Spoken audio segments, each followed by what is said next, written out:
study, and play come together on a Windows 11 PC. And for a limited time, college students get the best of both worlds. Get the Unreal College Deal. Everything you need to study and play with select Windows 11 PCs. Eligible students get a year of Microsoft 365 Premium and a year of Xbox Game Pass Ultimate with a custom color Xbox wireless controller. Learn more at windows.com/student offer. While supplies last. Ends June 30th. Terms at aka.ms/collegepc.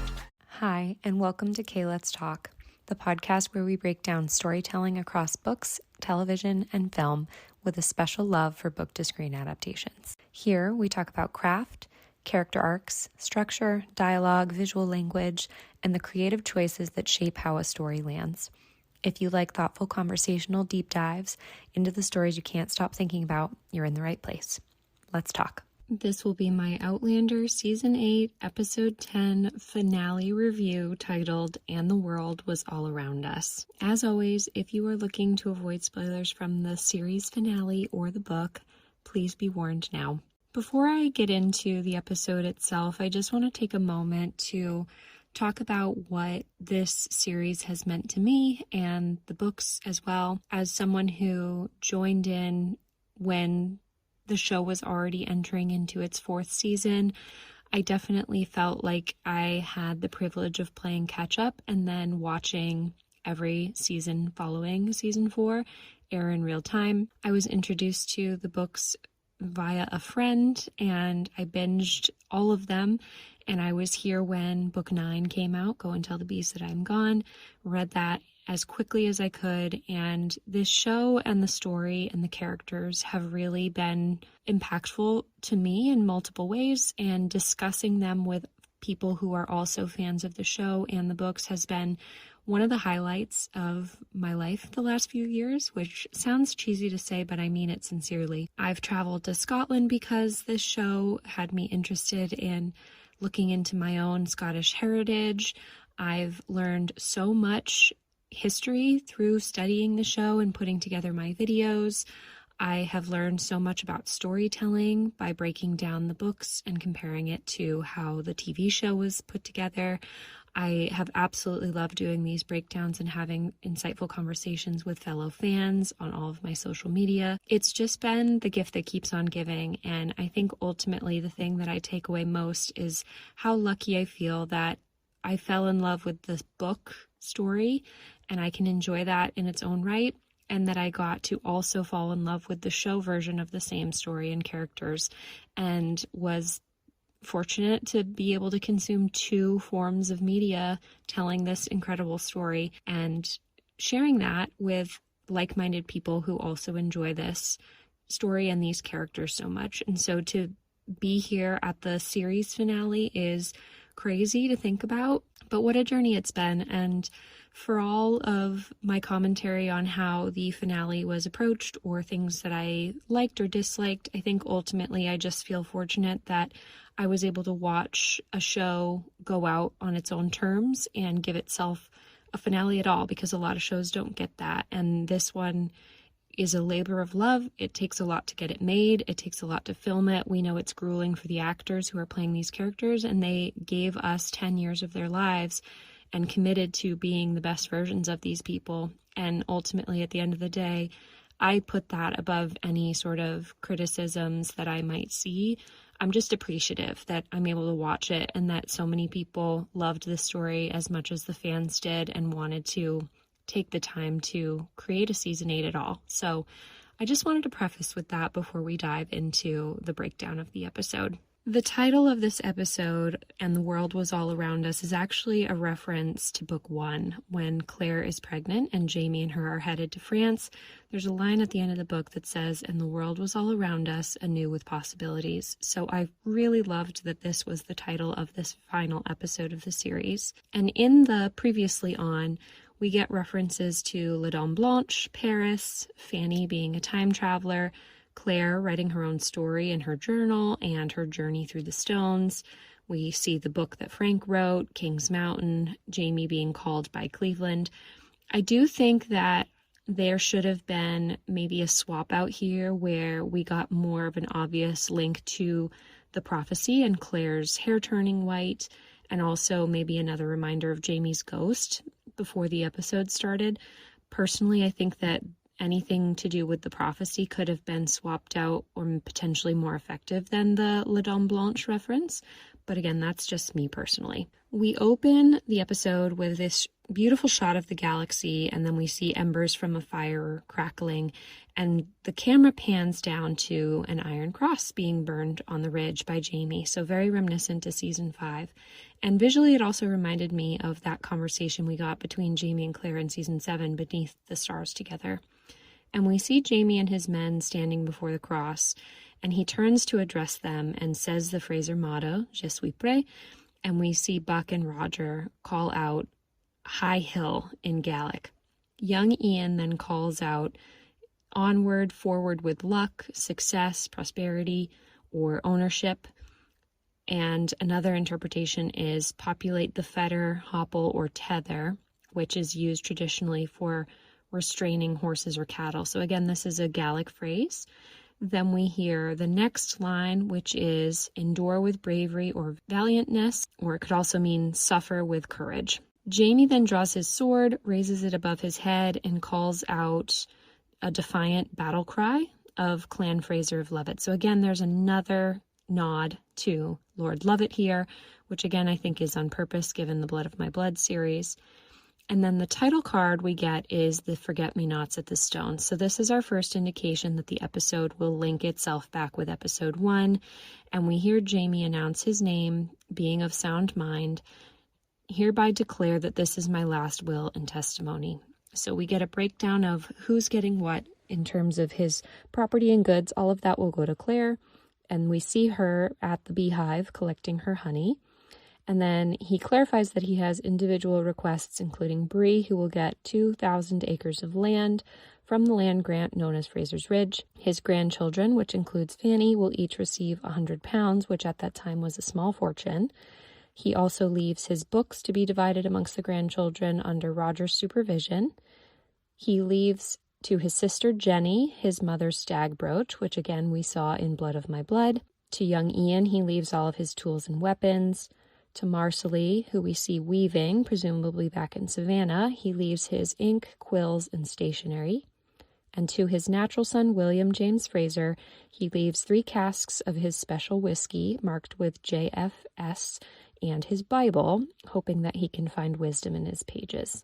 Then we see Jamie drip his wax, seal it, and then look over the will with finality.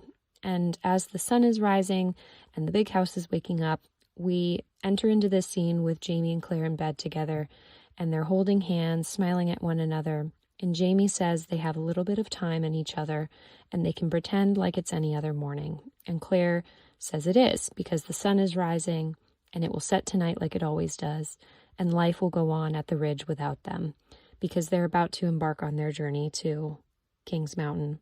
Just like Claire was telling the bees last night, she says, life will go on. And I had to point out that the makeup department on this show has been incredible, because since season 1, they have made sure that Jamie has a scar on his shoulder from the bullet wound that Claire healed on him in episode 1. And when he's sitting up in bed, you can see it perfectly here.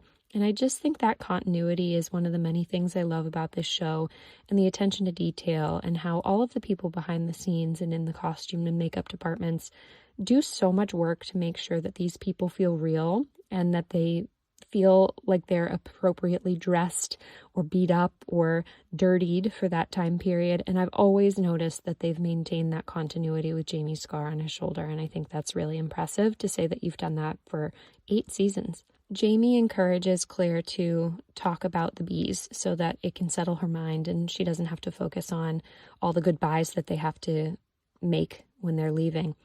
And he asks her if the bees will hibernate, and Claire says yes, but they're still hard at work right now. And then she starts to tell Jamie the story of how she saw 2 of them asleep, holding each other's feet inside of the hollyhock, sleeping on the flower.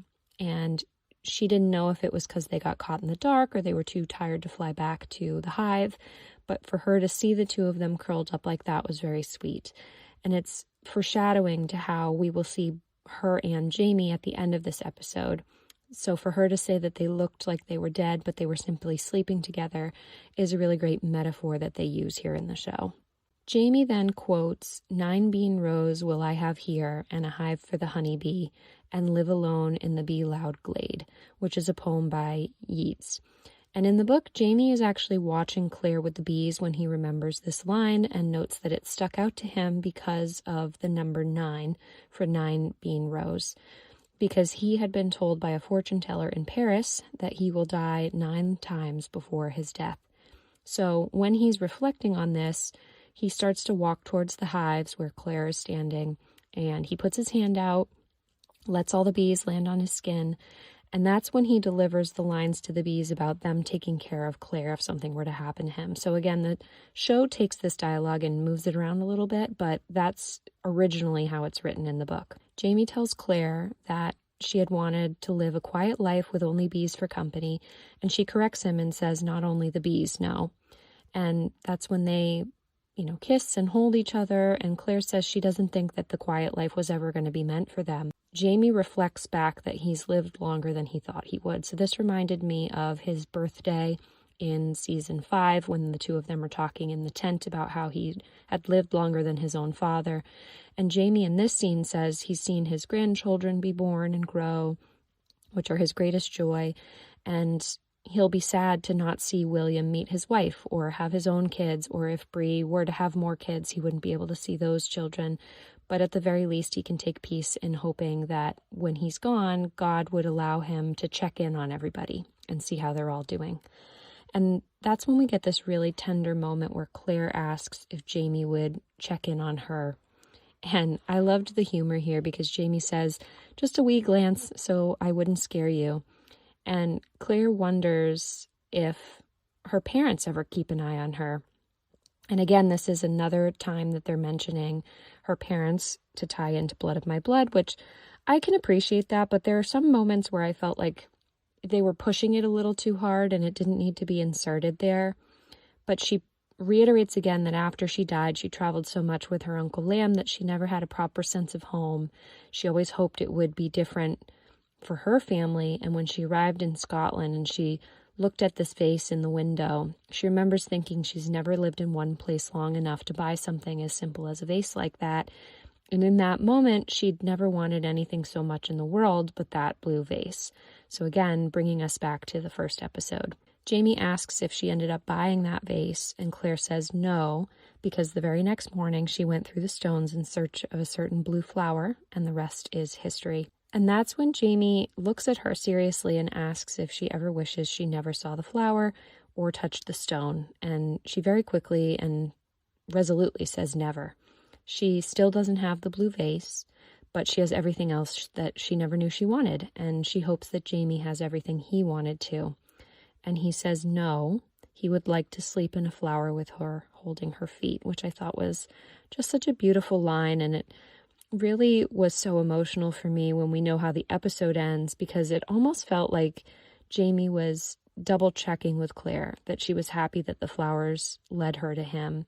So he has permission to plant them for her and let her find him that way by the end of the story. They lay together in their bed holding one another, and we cut away to Roger and Bree, who are talking about where their future house is going to be built and how they'll start building it once Roger gets back from the battle. And his place will always be with her and her children, and she makes him promise not to be a hero, which I think is kind of comical because Roger's never come across as a stereotypical hero where he would go and do the rebellious, reckless thing. He's a quieter hero in that respect.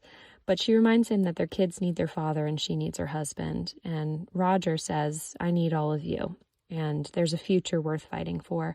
And that's when Bree asks him to bring her father home to her. Back at the house, Claire sees Fanny holding onto Faith's locket, and she goes up to talk to her, but Fanny's already upset because Claire and Jamie are about to leave, despite saying that they'll always be there for her.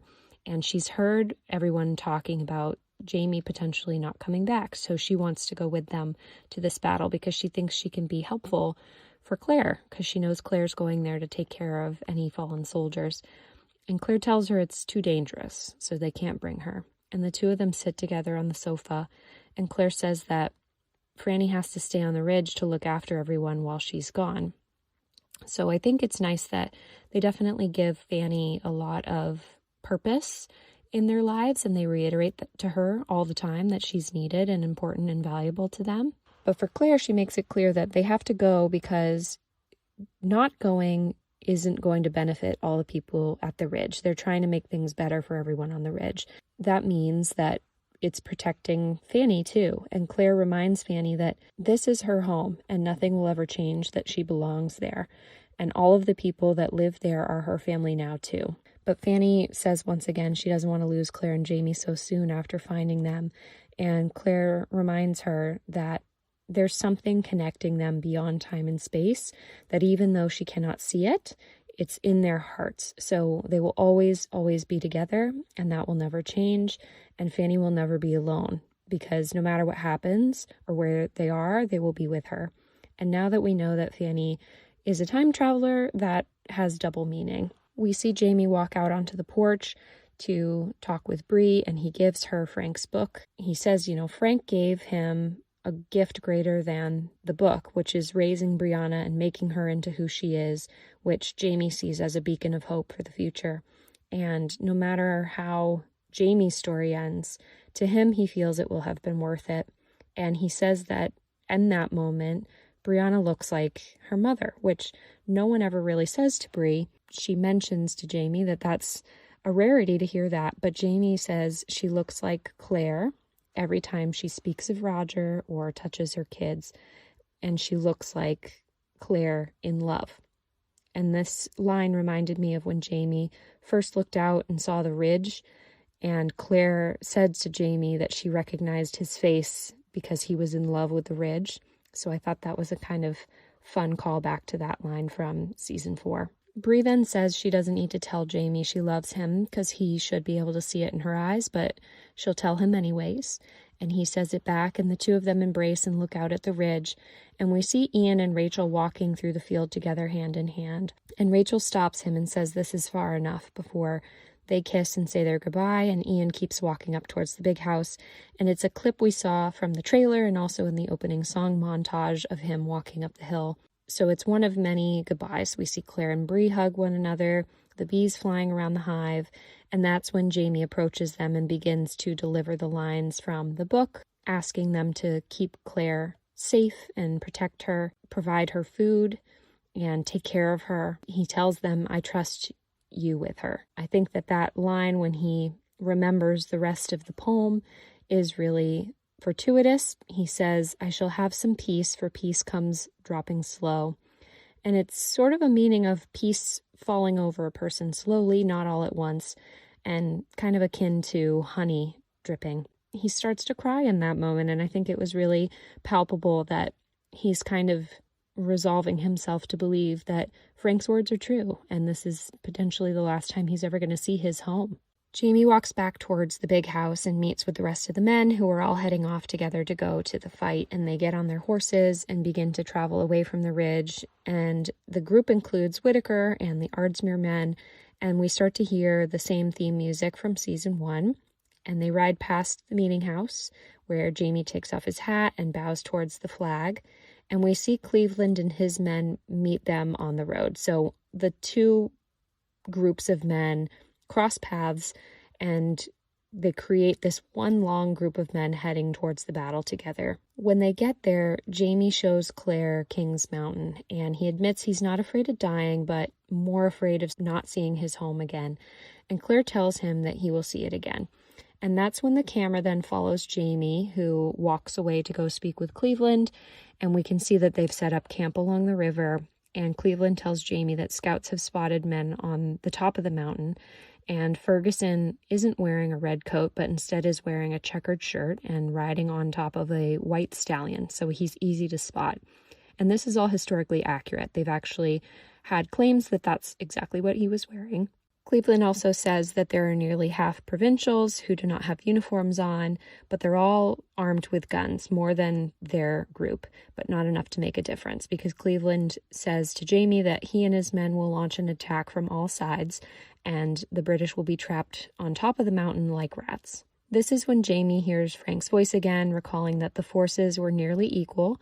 Ferguson's troops numbered a little over 1,000 compared to the 900 patriots that were going to attack him. Claire is standing by the river when Jamie approaches her and asks if she can forgive him. And this passage and scene is taken from chapter 143 of Go and Tell the Bees That I'm Gone. Claire then asks Jamie what he's asking for forgiveness for, and he says he's betraying her by coming here.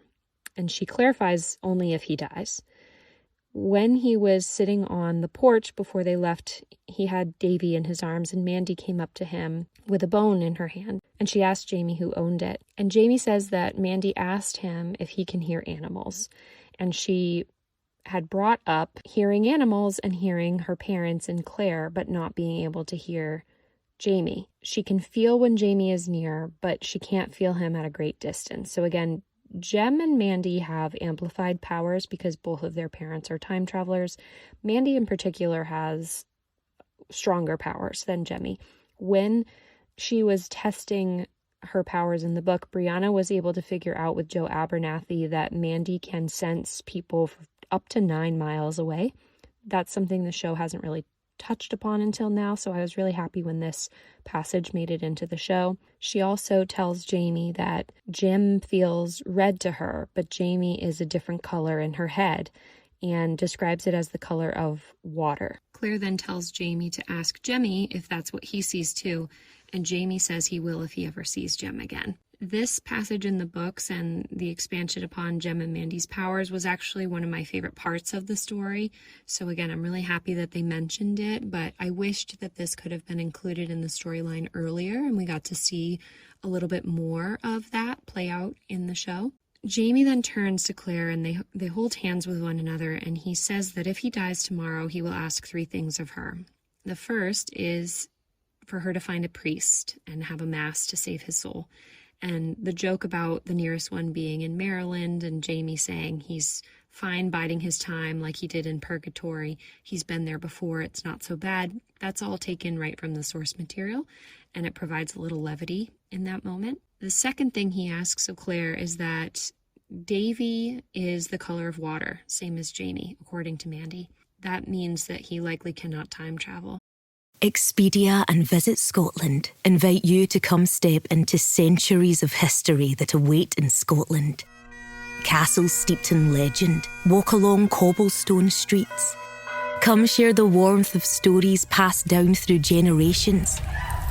This is a place with a past that is fully present today and all yours to explore. Plan your Scottish escape today at expedia.com/Visit Scotland. And Jamie has told her before, and he'll say it again, that if he dies, they should all go back to their own time to be safe. But if it's true that Davy cannot travel, they should give him to Ian and Rachel, who will love him, but they should all go back together. And in the show, Claire says she cannot promise him that because Bree would never leave her son, and this is Claire's home. And if Jamie's gone, Claire would want to stay where she can feel him all around her and be around the life that they built together. Whereas in the book, Claire just says, I will. And Jamie says, thank you, my heart, in Gaelic. So they changed that in the show as well. The third thing that Jamie asks her to do is remember him. And that's when the typical romantic music between the two of them starts to play. And then we cut to them in the tent making love one last time before he goes. And we get their same theme music again. And a lot of the same uptight shots that we've seen between the two of them throughout the series when they have these intimate moments together. And they lay together after, and Claire is looking at him, smiling in his sleep, which I thought was just the most perfect nod to season 1, and also a book reference about how Jamie smiles in his sleep. And it just brought me back again to watching season 1 for the first time and how magical it was to see the two of them fall in love and then be reminded that all these years later, so much has changed, but nothing between the two of them really has changed. That love is still there and in the forefront. The next day, we see Ian ready for battle, and he spots Jamie, and Jamie gives Roger protection so that no one will shoot at him. And he tells Claire to come in after the battle is over when folk need her, but not before. And that's when he grabs his own weapon and starts to head out. And Cleveland and his men all fall in line and they make their way towards the mountain. That's when we see Jamie standing before all of the men saying that, they've all come a long way. They have a wee bit further to go. They're standing on the brink of battle, and they must be thankful for the breath in their bodies and the strength and courage within them. And he asks them to let their hearts be ablaze with the desire to fight and fight well for their families and for freedom. And that's when he asks Roger to bless everyone before the battle. Jamie then calls out to Campbell, and Claire watches all the men leave with sadness in her eyes, and Jamie asks Roger to look after Claire and to pray for him. And that's when he tells Claire, "I love you, my heart," in Gaelic, and Claire responds with, "I love you," in Gaelic. And they kiss, and Jamie puts his hat on and bows to her and turns to make his way up the mountain. And we have seen him do this countless times throughout the series.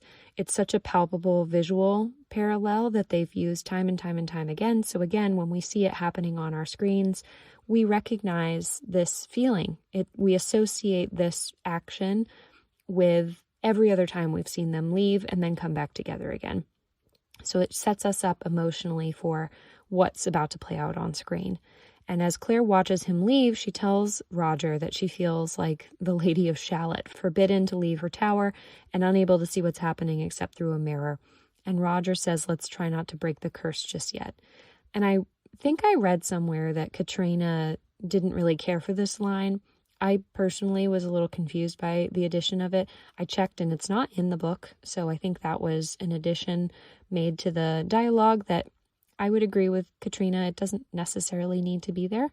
As the battle begins and we watch the men fighting from above and below, we can see Jamie loading the weapon that Bree made for him, and Hiram Crombie gets shot, which I don't think anyone was too upset about, given how they changed his story in the show. As the men are falling back, Jamie is still making his way up the mountain, and we cut over to the base camp where Roger and Claire can hear the gunfire and they know that the battle has begun. And Claire, in all her impatience, starts to pack her bag and puts a pistol in there and starts walking back up towards the mountain again.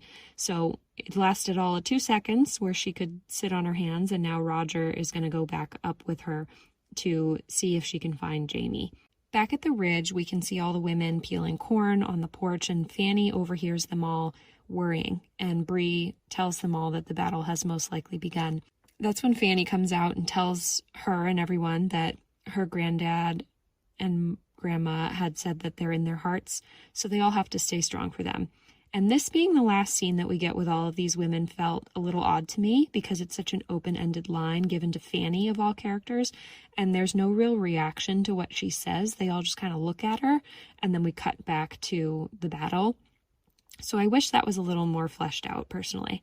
Frank's voice comes back over the scene again, and he's explaining to the viewer and to Jamie how Ferguson used a whistle to control his men, and Jamie audibly compares it to calling a pack of dogs. And we can hear Ferguson calling out to his men to fix their bayonets, and that's when Jamie tells his men to fire. So it's clear how much Frank is actually aiding in the outcome of the battle, but then you end up having this interesting chicken or the egg situation where you think about whether or not Frank's instructions helped Jamie, or if the outcome would have been the same regardless of Jamie reading Frank's book. It's hard to pinpoint what impacted what in this situation, so it's kind of fun to think about. Claire and Roger then continue making their way up the mountain, and we see more and more men getting shot and killed and rolling down the mountainside. And Jamie continues to tell the men to be their own officer and fire at will. And Claire, going up this hill, she's finding all these different men on the hillside, one of them being Hiram Crombie. She closes his eyes and keeps going. And Jamie, making his way up the mountain, we can see Cleveland and young Ian at the top. So as everything's going on, it feels very frantic, but also we're only getting up close shots of certain characters. We're not really getting an overall sense of the true battle itself and what it looks like. For as important as this battle is, I felt like the way it was shot is such a challenge given that it is on a mountain. So kudos to the camera people, because they must have had a very difficult time with the steady cams trying to capture all of this, and also to the actors, because that's a really strenuous day running up and down a mountain all day and trying to capture this type of a battle. We see Claire tending to a man who has a minor wound, and she's continuing to hear gunshots, and she sees who she thinks is Jamie rolling down the mountain, but it's not him. So she continues her way upwards. And Roger calls after her, but instead of following her, he brings one of the injured men down the mountain.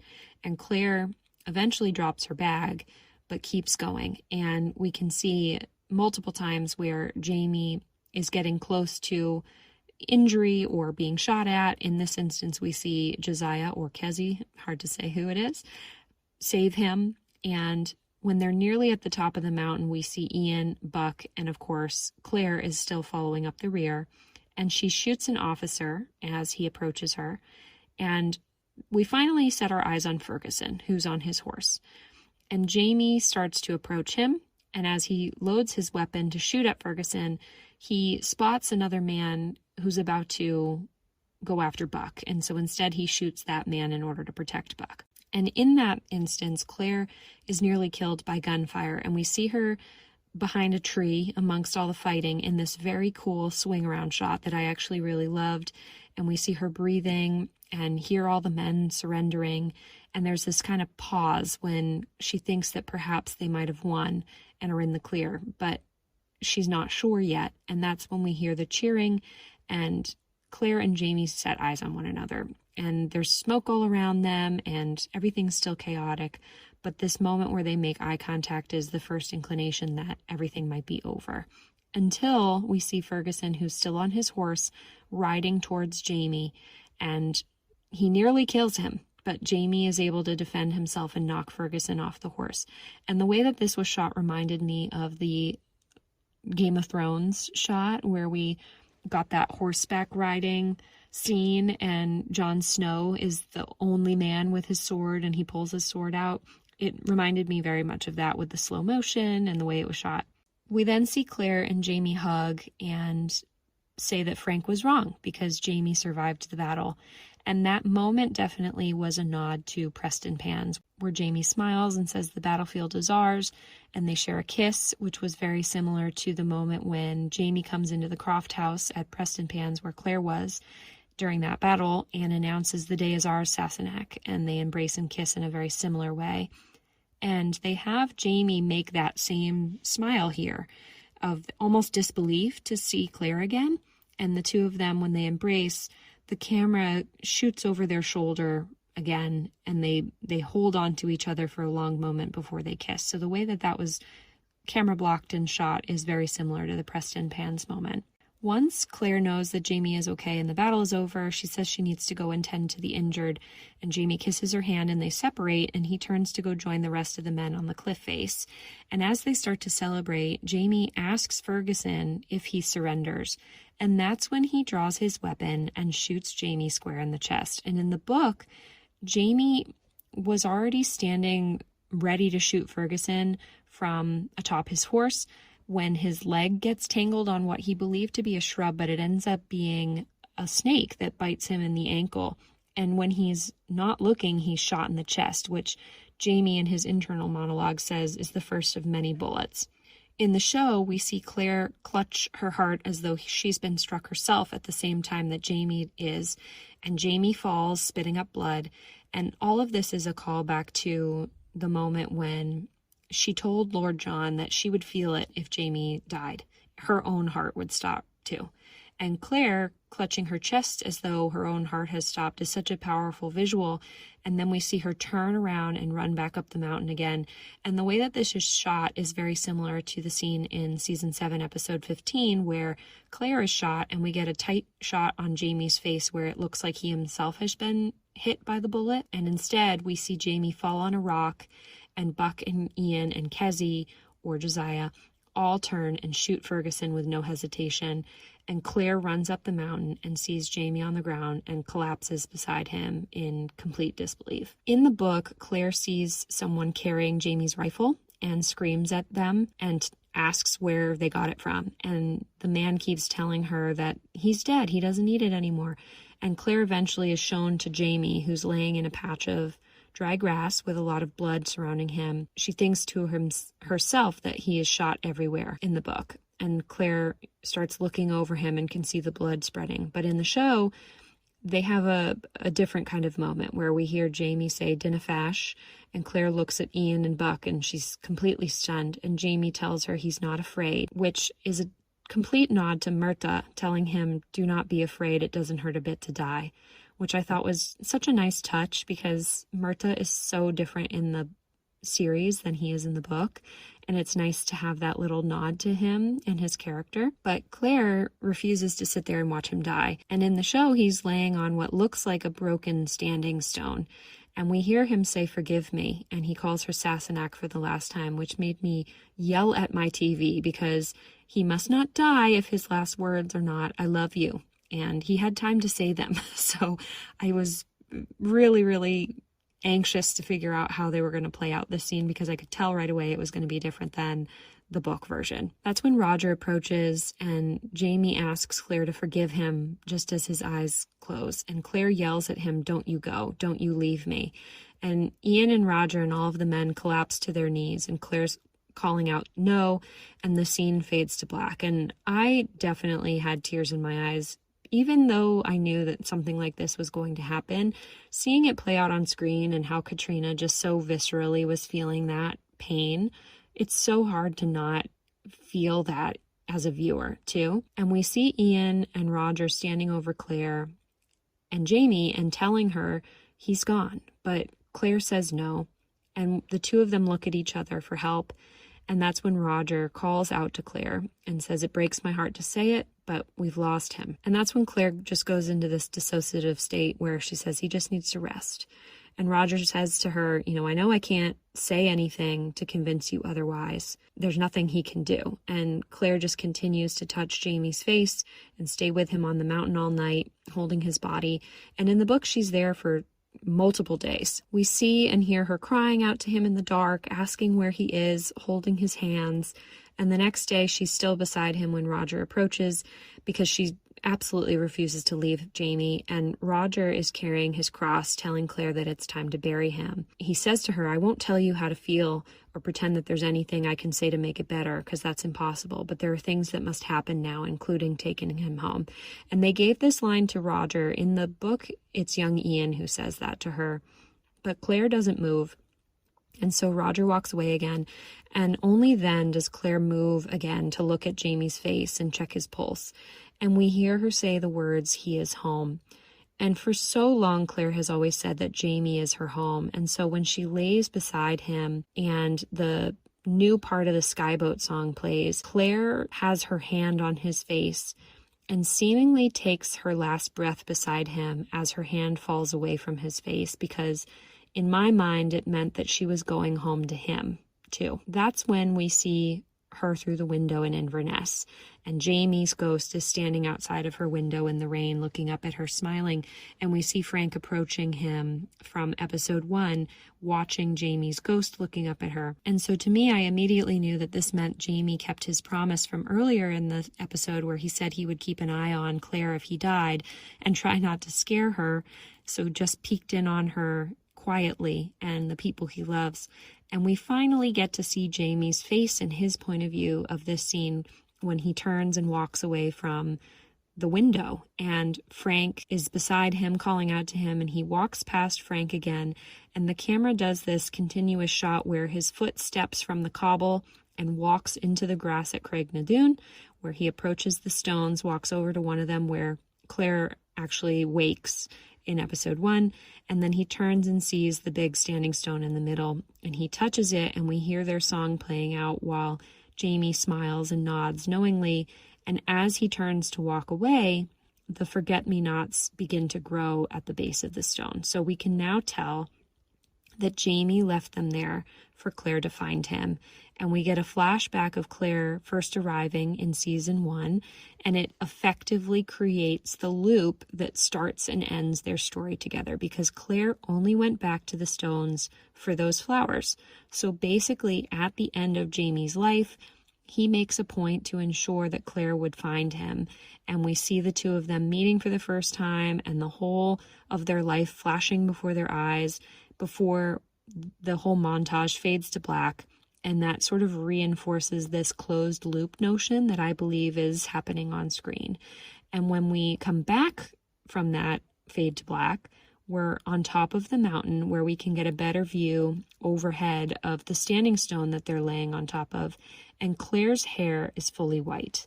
And if you look closely in that scene, it's almost a blink and you'll miss it kind of moment. There's blue in her shirt near her heart.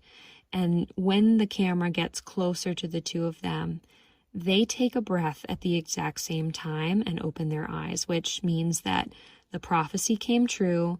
Claire has come into her full power, and the prophecy allowed her to bring Jamie back to life and actually defeat death.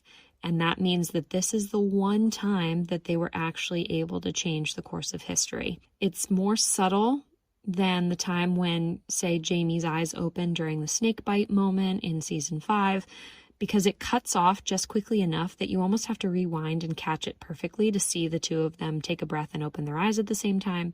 But to me, the way that they shot this totally leaves the door open for any sort of continuation they may or may not want to do in the future of this story, whether they approach it with a movie or potentially another season. They leave it open for interpretation, but also open for any expansion on the story as well, which I think is really exciting, but also clever of them, especially since we haven't got book 10 yet. So it really doesn't lock them into a ending that they've created for themselves. It still follows book 9 and allows them to open up the possibility for covering book 10 if they so choose in the future. Then we get a post-credit scene where we're in a bookstore called The Poisoned Pen, and we see a book on the shelf titled Reel of Boogie, which again is a nod to Claire and Myrta, and all of the titles on the wall are kind of Easter eggs for different things and people who worked on the show. And there's a woman bringing out more books from the back to the book signing line. One of them you can spot is Meryl Davis in line, so everyone in the scene is someone who worked on the show. The book that they're having signed is Outlander by Diana Gabaldon. She herself is signing the book. So behind her, there's a blue vase, and it's the same one from episode 1, and it's filled with blue forget-me-nots in the background. She's wearing a blue shirt, and on the table is Claire's journal beside her. But this time, if you look at it, it's much thicker than when we saw it in the episode when Claire was writing in it. So it's implying that Claire lived to write more of their story. And the woman standing in line asks Diana if she would sign her book for her daughter, Karen. And we see Diana signing the book when the woman points to the journal and says that she saw it at her last signing and asks what it is. And Diana says it's just a wee bit of inspiration. So this could be interpreted as the book being handed down through Diana's family, which would make it a true story, or it could imply Diana has family members who are time travelers, or she is a time traveler herself. It's very much open to interpretation, but I thought it was a nice nod to her to have her included in that post-credit scene. In terms of open-ended storylines, like I said, they've left the ending of this episode and also the series kind of wide open. But there are a few storylines that I think were not wrapped up at all and probably could have been given a little bit more closure, even if they hope to continue this story on in the future. One of them being Fanny. They set her up to be this time traveler. I keep thinking it's potentially for her to take part in Blood of My Blood, but I'm not sure how or why they would need to use her in that series. And again, Blood of My Blood is all new. It's not book canon. So including Fanny in that would again be totally new material. So I have no idea what they could use her for or why they would need to, but it does seem like they were heavily implying on her being a time traveler being relevant, and the number of times they brought up things related to Blood of My Blood doesn't seem like an accident to me. The Master Raymond of it all, I just wish there was a little more thought behind it, because right now he just stands as someone who kidnapped Claire and Jamie's child, and we don't really understand why or what the purpose of it was, and that doesn't get any sort of resolution. So that's another one that I don't fully understand. Amaranthus, like I said in the book, will probably get some sort of conclusion to her storyline, because the last we saw of her again was with William when Percy Beauchamp dies in Lord John's parlor. But in the show, it just seems like, what, she's going to go home to her family and study bugs? Like, what's up with Benjamin? Is she ever going to see him again? Does she just stay with Lord John? What's going on with her? And speaking of Lord John and William, the war isn't over yet. So what's going on with them? what's going on with Hal, because he conveniently missed every single important thing that happened this season regarding his own family, and I don't understand exactly what for. It might be because they couldn't get the actor booked. I'm really not sure, but him being important but also never present felt like something that didn't necessarily need to happen or could have been written a different way. And then lastly, Marcelly, because she's my favorite, and I just want to know what are they planning on saying happens to her and the kids? What happens now that she sold that land? What are the repercussions? Is she running the print shop? Her children are small. They can't run a print shop. So there's so many things that I'm curious about that I don't know if we'll ever get, confirmation of what's going on with that. I'd love to.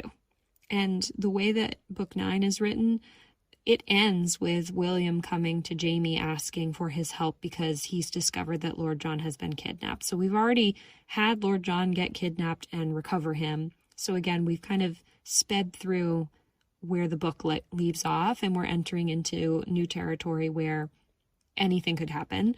So again, I'm really curious if this is setting things up for a movie of some sort. I would not hate that one bit. I would be curious if all these actors would be willing to come back for it. It seems like everybody really loved the production and the crew. So I really hope that would be the case, and maybe they're just waiting until book 10 comes out. But I'm both happy with the series finale, but also I wish, like many people, that it was more than 10 episodes so that we could spend a proper amount of time with these characters and take part in conversations that weren't strictly there to further the plot, because it seems like, at least for Claire, who arguably is the main character of this story, we didn't get a lot of time with her in season 8. And anytime we were with her and Jamie, it was talking about Frank's book or talking about Jamie dying. I missed having those quieter moments with the two of them that we're used to and that we got throughout the whole series, and especially in the earlier seasons of the show. So, like I said, I will always have the books. I think that that's always going to be my favorite version of the story, because there's just so much in that material to love. And the show is just kind of like the icing on top. I'm happy to have it. It feels indulgent to have it, and I'll take what I can get. Yeah, I have critiques, but I also just feel fortunate that my favorite book series got made into a show, and I got to see it play out at all with all these great characters and the actors who play them. So I think Katrina gave an incredible performance when she's laying over Jamie. I thought that was so beautifully done. I really loved how it's open-ended. I liked that the final cut of them was a fade to black like that. It's like you have this really, really long story and then this really impactful ending like that. I've always liked that type of finale myself, but I'll be curious what everyone thought. So if you have thoughts or feelings about the finale, please let me know. I'd love to discuss them with everyone. On the whole, no matter what, I'm just feeling very fortunate that we got a finale and 8 seasons of this show at all, because it's really been a fun ride. I think these actors, I can't imagine anyone else being Claire and Jamie. I really, really can't. And I hope they feel really proud of what they've created and can feel the love from fans and how appreciative we are that they poured so much of themselves and 10 years of their lives into being these people. So I'm going to end there. Can't believe that's the final episode of Outlander I'm reviewing. But as always, if you made it this far, thank you so much for listening, and I look forward to our next chat.